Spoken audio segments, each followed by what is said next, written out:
Monthly అయితే ₹40 ₹44 హాస్టల్కి. అంతే హాస్టల్.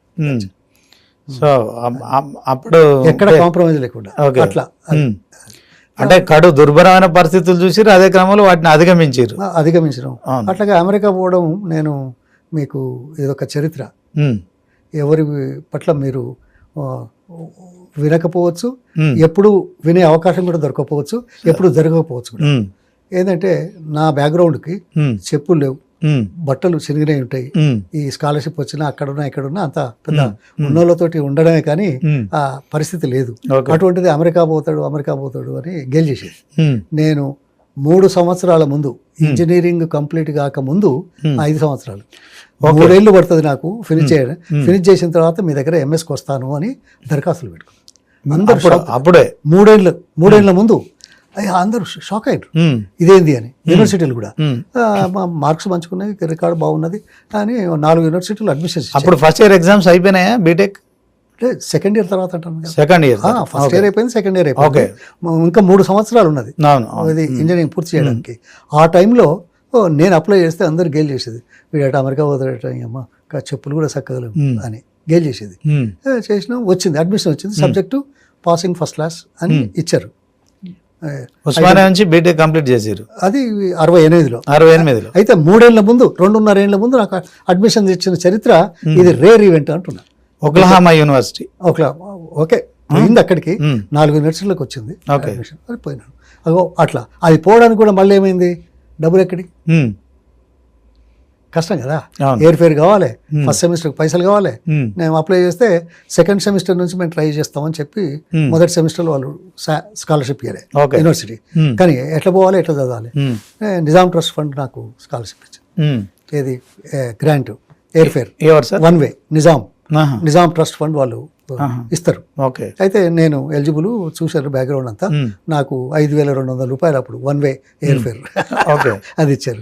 అమెరికాకి ₹5,200 అప్పుడు ఎయిర్ ఫేర్. అయితే విమాన ఛార్జీలు. మరి చదువుకోవడానికి స్కాలర్షిప్ లేదు యూనివర్సిటీ నుంచి, సొంతంగా పెట్టుకోవాలంటే ఎట్లా అని చివరికి I was the second person in the state of United Andhra Pradesh to get a loan from syndicate bank. అదొక చరిత్ర. ₹5,000. అది ఎట్లయింది తెలుసా, నేను ఈ మార్కులు ఇవి అడ్మిషన్ 2.5 సంవత్సరాల కింద ముందుగా తీసుకున్న అడ్మిషన్ ఇవన్నీ తీసుకుపోయి నిలబడ్డా. నేను ఎవరిని తీసుకోపోలే, బ్యాంక్ మేనేజర్ దగ్గరికి. సిండికేట్ బ్యాంక్ నేను ఒక్కనే పోయినా. ఆయన మేనేజర్ ఉన్నాడు, క్యాబిన్ ఉన్నది, లోపల ఉన్నాడు. చూసిండు, నా పేపర్లు పంపిస్తే చూసిండు, పిలిచి నీ దగ్గర ₹20 ఉన్నాయన్నాడు. అమ్మో ఇదేందో ₹20 అడుగుతాడు. వాళ్ళేమో అనుకున్నా, తన కోసం అడుగుతాడేమో మొదలు అనుకున్నా. లేవు అన్న, తెస్తావా అన్నాడు. ఆయన పేరు Purohit, great man, bank manager. ఏది మన మొదలై మార్కెట్. పురోహిత్ గ్రేట్ మ్యాన్, చెప్తా. అడిగితే లేదు తెస్తా అన్న. బయటకు వచ్చేసి 1 అవర్ లోపల మా ఫ్రెండ్స్ రెడ్డి హాస్టల్ ఇక్కడ చేసుకొని ₹25 తీసుకొని పోయినా. బయట నిలబడ్డా, తెచ్చినావా అన్నాడు. తలూపిన. ఆయన లోపలనే ఉన్నాడు. మన క్యాబిన్ ఉంటుంది కదా, స్వింగ్ డోర్స్ ఉంటాయి కదా, అది చూశాడు. తెచ్చినా వెంటనే క్యాషియర్ను కేకేశాడు. ఆయన పేరు ఏదో ఉండే క్యాషియర్. చూడు అగో ఆ కుర్రోడు తెచ్చాడు, ఆ దగ్గర ₹20 తీసుకో, అకౌంట్ ఓపెన్ చెయ్యి. అకౌంట్ ఓపెన్ చేసి అకౌంట్ ఓపెన్ చేస్తూనే ₹5,000 లోను అందులో పడాయి అన్నాడు. No application, nothing else. ఇప్పుడు ఒక 50 లక్షలు కావాలి, అది వేరు. ఇప్పుడు ఎంత అనేది వేరు. అప్పుడు 5,000 50 లక్షలతో సమానం. పాయింట్ అది కాదు, డిఫరెన్స్ మీరు గమనించాలి. ఒక వ్యక్తి, ఒక కుర్రోడు ఎవరితో కాకుండా తన మార్కులు, అడ్మిషను, ఆత్మవిశ్వాసం తీసుకొని వచ్చి నిలబడ్డంత మాత్రాన, అడిగినంత మాత్రాన ఒక వ్యక్తి, ఒక బ్యాంక్ మేనేజరు ఆ రకంగా స్పందించడం చరిత్ర. ఇది నా అదృష్టమే కావచ్చు, కానీ ఆయన వ్యక్తిత్వం ఏంటిదో ఇప్పుడు మీరు అర్థం చేసుకోండి. అది నేను కేవలం ₹20 ఎందుకు అడిగిందంటే ఏమైనా తీసుకుంటాడేమో అనుకున్నా. కానీ ఆయన పిలిచి అకౌంట్ ఓపెన్ చేయడానికి ₹20 మినిమం కావాలట. ఆ అకౌంట్ ఓపెన్ చేస్తే వెంటనే ఆయన ₹5,000 వేసాడు. అదే పుట వితిన్ 5 మినిట్స్లో. ఎట్లాంటి తిరగడాలు లేవు, ఏది లేదు, ఎవరు వచ్చింది లేదు, ఎవరు చెప్పింది లేదు, ఎవరిని కన్సల్ట్ చేసింది లేదు. అది నిజాం ట్రస్ట్ నుంచి ఒక 5,000, బ్యాంక్ నుంచి ఒక 5,000 మీకు లోన్ శాంక్షన్ 5,000 వస్తే లోన్ కింద ఇచ్చారా? ఓకే పే చేశాను అయిపోయింది అనుకోండి. ఆ 5,000 అంటే ఆ రోజుల్లో $4.5 డాలర్కు. ఓకే 1100 పైసలకు వచ్చాయి నాకు. అవును. నాకు ఫస్ట్ సెమిస్టర్లో ఓన్లీ $300-400 అయినాయి. ఓకే ఇంకా మిగిలినాయి. సెకండ్ సెమిస్టర్ నుంచి స్కాలర్షిప్ ఇచ్చారు. ఎంత స్కాలర్షిప్ ఎంత ఇచ్చారు సార్? అప్పుడు మంత్లీ $125. బా $125 అట్లా. ఓకే తర్వాత 11 మాసాలలో ఎంఎస్ చేసిన చరిత్ర వెరీ రేర్ అమెరికాలో. ఓకే 11 మాసాలు కంప్లీట్ చేసిరు. First semester second minimum 2 years సమ్మర్లో 3 కోర్సులు తీసుకున్న వెరీ రేర్ అది. అయితే ఈ 11 మాసాలలో పూర్తి చేసిన చరిత్ర వెరీ వెరీ వెరీ రేర్. అది వెరిఫై చేసుకోవచ్చు. చేస్తుంది చేయకుంటేంది కానీ fact is a fact, it will remain. So వెంటనే ఇంకోటి, ఆ రోజుల్లో మన వాళ్ళంతా పాపం జాబుల కోసం డిగ్రీ అయిపోయిన తర్వాత పోయేది కంపెనీలకు పోయి పర్సనల్కి పోయి కలిసేది, మాకు నౌకరు కావాలి అది. నేను థర్డ్ సెమిస్టర్ సమ్మర్ సెమిస్టర్ కంటే ముందే హాలిడేస్ ఉంటే 100 కంపెనీలకు రాసిన హ్యాండ్ రిటన్ లెటర్స్. ఇక్కడ 120 యూనివర్సిటీలు, ఆ తర్వాత చదువుకున్న కంపెనీలకు రాసిన. రాస్తే నాకు 4 కంపెనీలు పిలిచాయి. ఆ రోజుల్లో పిలిచి ఎయిర్ ఫేర్ ఇచ్చేది, కంపెనీ ఓనర్ వచ్చి రిసీవ్ చేసుకునేది, ఇంటికి తీసుకుపోయేది, సాయంకాలం భోజనం పెట్టేది. అమెరికాలో అట్లా ఉండే. అంటే ఆ ఫెసిలిటీ చాలా తక్కువ మందికి వచ్చింది. ఓకే మన వాళ్ళు చాలా మంది ఫారినర్స్ తిరిగి తీసుకుంటారు. అట్లా క్యాంపస్లో ఉండగా ఉద్యోగాలు వచ్చే చాలా తక్కువ. అందులో నేను ఒకరిని. అందులో అందరికీ వచ్చిన దానికంటే 22% అధిక శాలరీ తీసుకున్నాను నేను. 22%. ఫస్ట్ జీతం ఎంత సార్? అదే సంవత్సరానికి 10,000 ఇచ్చారు. అప్పుడు యావరేజ్ 6,800 6,700 ఉంటాయి డాలర్స్ సంవత్సరానికి. $10,000 $10,000 ఈజ్ 22% మోర్ దాన్ 6,700 6,800. సో మొత్తానికి ₹1 జీతంతో ఒక 10 సంవత్సరాలు సార్ ఆ గ్యాప్. ₹1 జీతం లైబ్రరీలో 8వ తరగతి. అది primary school, middle school, high school నేను అక్కడేం చేయలేదు. తర్వాత ఇంజనీరింగ్ వచ్చిన తర్వాత ఇక్కడ స్కాలర్షిప్స్ తోటి బతికిన. ఓకే.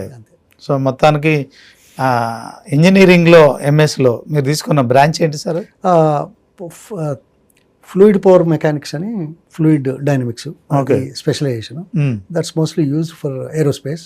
సో తర్వాత నాకు ఆ జాబ్ వచ్చింది, ఏరోస్పేస్లో పనిచేశాను. నాసాకు సప్లై చేసే కంపెనీలో నేను ఉద్యోగం సంపాదించాను. సో నాసా స్ట్రైక్ మిసైల్స్ ప్రోగ్రామ్కి ఈ హాట్ గ్యాస్ సర్వో సిస్టమ్స్లో కొంత ఎక్విప్మెంట్ ఇన్స్ట్రుమెంట్స్ చేశాం.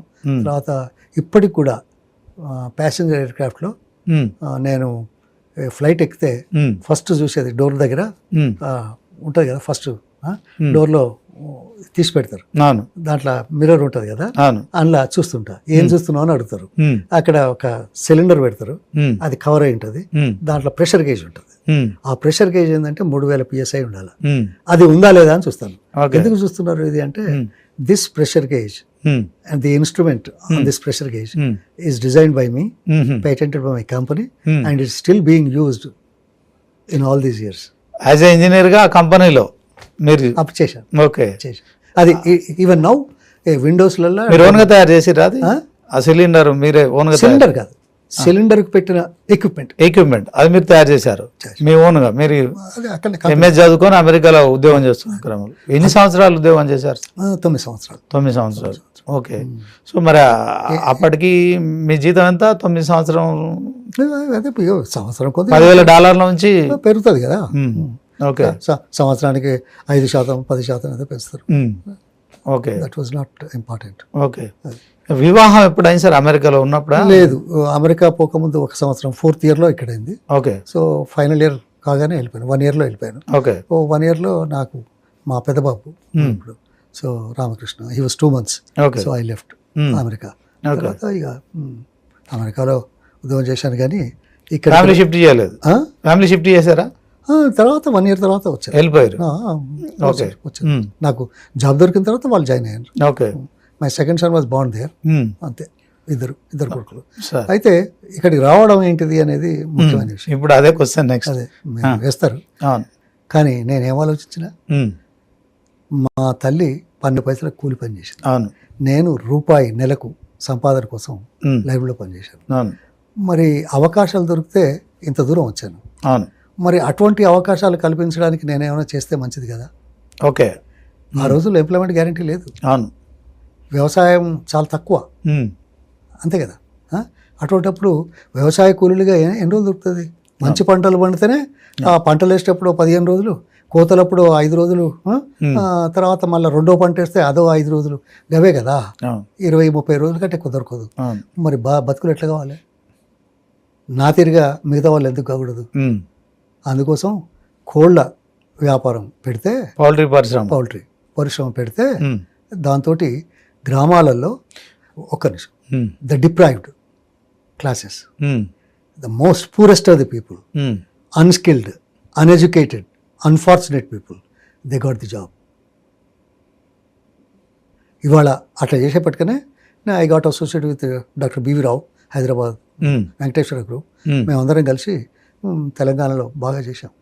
వెంకటేశ్వర ఆచార్యస్, నాదేమో తిరుమల హెచ్డిసి. ఓకే. సో నాకు 6 జిల్లాలు ఫ్రాంచైజ్ ఇచ్చాడు. సో దాంతో మేము మొత్తం రాష్ట్రంలో తిరిగాం, దేశంలో తిరిగాం, ఒక మార్కు చేసాం. ఈరోజు ప్రపంచంలో 2వ దేశంగా ఏది పౌల్ట్రీ ఉత్పత్తులు ఉంది ఇండియా. తర్వాత ఇండియా లోపల తెలుగు రాష్ట్రాలు నంబర్ 1. ఎంత తేడా ఉంది తెలుసా? ఆ రోజుల్లో 18 గుడ్లు 20 గుడ్లు తలసరి ఉత్పత్తి లేకుండే ఈరోజు 100 పైచలకు దాటింది దేశంలో. మన రాష్ట్రంలో 2 రాష్ట్రాలు కలిపి 24 గుడ్లు సంవత్సరానికి సగటున మనిషికి ఉత్పత్తి అయ్యే పరిస్థితులు ఉంటే ఈరోజు 400 పైచలకు ఉన్నాయి. ఓకే. అంటే ఎంతమందికి ఉద్యోగాలు దొరుకుతున్నాయో ఆలోచించండి. ఇప్పుడు ఫామ్లో పనిచేసేవాళ్ళు, ఇది దానా తయారు చేసేవాళ్ళు, తర్వాత మందులు అమ్మేవాళ్ళు, తర్వాత ట్రాన్స్పోర్టర్స్, ఊరికి 1-2 గుడ్లు అమ్మేటోడు ఉంటాడు, వాడు దినవంతా అమ్మడు కొద్దిగా, తర్వాత కోడి మాంసం అమ్మేటోడు ఉంటాడు. వీళ్ళందరికీ ఎంతో అంతో పని కలిగింది. సో ఇంత పెద్ద ఎత్తున అవకాశాలు కలగడం అనేది వేరే రంగంలో ఎక్కడా లేదు. నేను వేరే ఇండస్ట్రీ పెట్టుకుంది, వేరే 1000 మందో 500 మందో 2000 మందో అవుదురు, అంతకంటే ఎక్కువ కాదు కదా. సో ఇది కథ. అందుకోసం వచ్చాను. ఈ రాజకీయంలో ఎందుకు వచ్చామంటే ప్రభుత్వం చేసే కార్యక్రమాలు మరింత వేగంగా చేయిస్తే ఈ రంగాన్ని మరింత బలపడతాయని చెప్పేసి అప్పుడు డిఆర్డిఏ స్కీమ్ ఉండే, సబ్సిడీలు ఇప్పించాం పేదవాళ్ళకి, ఏది ఎస్సీలకి, ఎస్టీలకి, పూరర్ సెక్షన్స్కి ఇచ్చి కోళ్ల ఫారాలు పెట్టించాం. దాంతో లాభపడరు. ఇవాళ కోళ్ల ఫారంలో లాభపడడం ఒక ఎత్తు అయితే ఆ 500 గజాలు 200 గజాలు 300 గజాలు ఎస్సీలకు ఎస్టీలకు ఇప్పించిన ల్యాండ్ ఈరోజు గజం ఎంత ఉన్నదో మీరు ఆలోచించండి సార్. ఫస్ట్ కోళ్ల ఫారం పెట్టినప్పుడు ఎంతమందికి ఉపాధి ఇచ్చారు సార్? ఫస్ట్ మేము పెట్టినప్పుడు అంటే ఓవరాల్గా ఈ 40 సంవత్సరాల్లో 500 ఫ్యామిలీ పైచలకు లాభపడ్డారు. అంటే మీ ఒక్క గ్రామేనా చుట్టుపక్కల వాళ్ళు కూడా కాదు, మా ఆపరేషన్స్. ఓకే. మేము ఏం చేస్తామంటే పిల్లలు తయారు చేసి అమ్ముతాం, మేము గుడ్లు అమ్మం. ఈ కోళ్ళు పెట్టే వాళ్ళకి, కోళ్ళ ఫారాలకి కోడి పిల్లలను సప్లై చేస్తాం. ఓకే. అది ఇండస్ట్రీ. ఓకే. ఇండస్ట్రీ పెట్టారు మీ ఊర్లో? కిలాషాపూర్లో? లేదు, ఇక్కడ మడికొండలో పెట్టాము. మడికొండ. ఓకే. 78లో. అక్కడ నుంచి ఇప్పుడు 4 ప్లేసుల్లో ఉంది. పెంబర్తిలో ఉంది, యాదగిరిగుట్టలో ఉంది, తర్వాత అటు సూర్యాపేట దగ్గర ఒకటి ఉంది. నడుస్తా ఉన్నాను, పెరిగింది కదా. సో అది నడుస్తుంది. అయితే నేను ఒక మాట సార్, ఈ 500 కుటుంబాలు ఏవైతే నాతోటి లబ్ధి పొందారో 170 రూపాయలు కూలీగా కానీ 250 రూపాయలు సూపర్వైజర్ చేసిన వాళ్ళు ఇవాళ వాళ్ళ పిల్లలు కానీ మనవలు మనవరాళ్ళు కానీ 500 కుటుంబాల వాళ్ళు బయట దేశాలలో ఉన్నారు. ఓకే. ఎవరైతే చదువుకుంటారు, వాళ్ళు చదువుకున్నారు, ఉద్యోగాలు చేస్తున్నారు. నేను అనేది 500 కుటుంబాలలో అంత పేదవాళ్ళు, గ్రామీణ ప్రాంతం నుంచి వచ్చినాడు. 150 రూపాయలు 250 రూపాయలు నౌకరు తీసుకున్నాడు. ఆయన మనవడు ఇవాళ అమెరికాలో ఉన్నాడు, కెనడాలో ఉన్నాడు, ఆస్ట్రేలియాలో ఉన్నాడు. అగో 500 కుటుంబాలు. పొన్నాల లక్ష్మయ్య గారు తాను స్థిరపడి అమెరికాలో స్థిరపడ్డా కానీ తన వారి గురించి ఆలోచించి మరొకసారి ఇండియాకి పోవాలి, మన ఊర్లోనూ ఉపాధి అవకాశాలు మనలాంటి వాళ్ళు చాలా మంది ఉన్నారు, వాళ్ళకి హెల్ప్ చేయాలని మళ్ళీ ఎంతకైనా ఎదుగుతారు అనేది నా విశ్వాసం. వాళ్ళకి అవకాశం కల్పించబడితే ఆకాశం అంతా ఎదుగుతారు అనేది నా విశ్వాసం. ఆ విశ్వాసానికి అనుగుణంగా నా చర్య వల్ల ఇగో ఇంతమంది ఉన్నారని చెప్తున్నా, అంతే తప్ప గొప్పగా. మరి అప్పుడు మేడం గారు, అంటే మీ మిస్సెస్ గారు, మీరు తీసుకున్న అమెరికా నుంచి మళ్ళీ ఎందుకు ఇండియా కానీ పిల్లలు కానీ వాళ్ళు ప్రతిఘటించడం అంటే వాళ్ళు అట్లే అనలేదు కానీ